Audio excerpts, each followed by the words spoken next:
Ancient people brewed this flavorful beverage with malted barley and hops. Today we use much the same ingredients to make beer, but with a production technology that's miles ahead.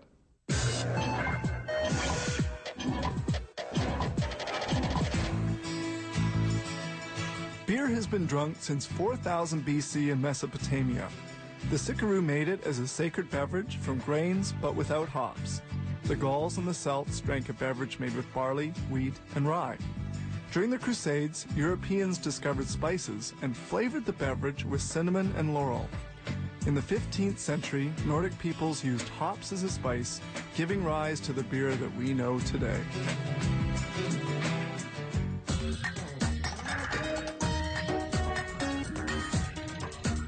Beer is a fermented beverage made with cereals and water. The barley used in making beer comes from the western provinces, with the malting being done elsewhere.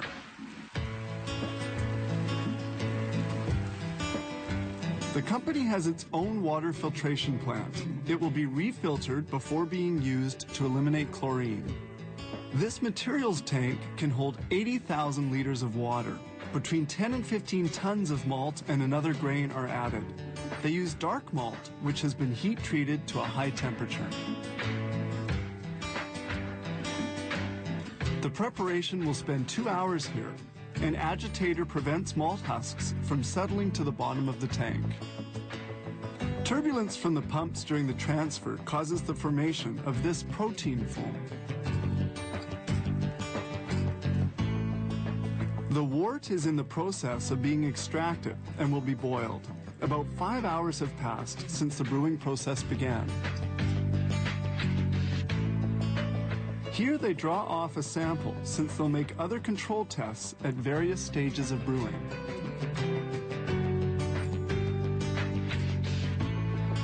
This is the draff, a solid residue extracted from the wort.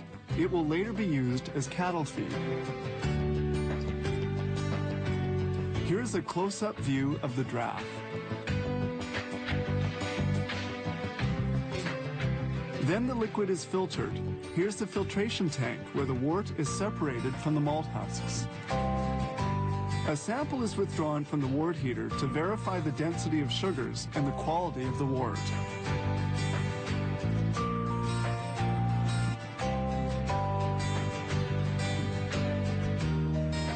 Now another ingredient, the hops, is added into the wort heater. The hops impart the bitterness and aroma particular to beer.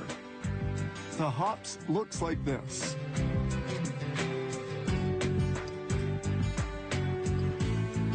Now they can start the brewing. In the control room, an operator handles the data control system of the brewing process.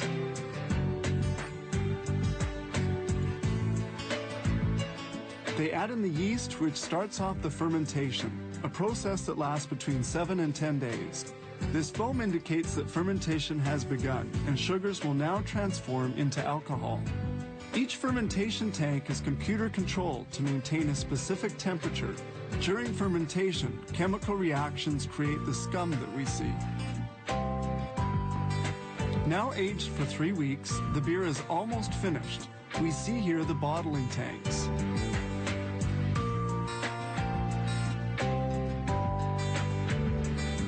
The beer has to be filtered once more. Exiting these filters, the wort is clarified, then rid of the components responsible for the cloudiness of the beer.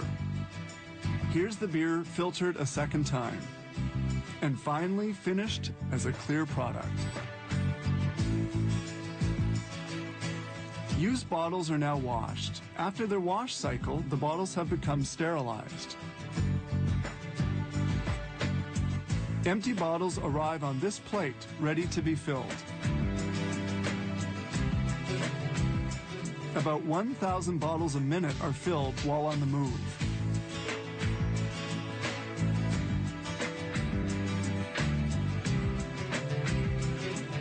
Then they pass to the capper before being sent to the pasteurizer for pasteurization.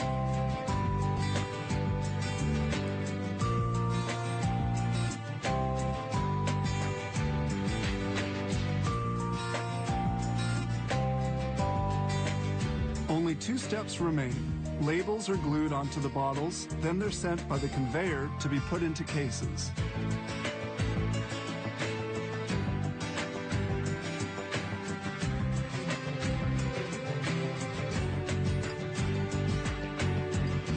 Made from water and cereal grains, the beer is now ready to be consumed and enjoyed.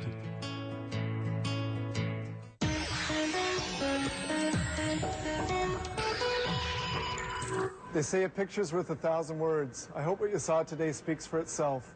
Our goal is to give you a view of the many manufacturing methods that produce the items we see in our daily lives. I'm Mark Tewksbury. See you next time on How It's Made.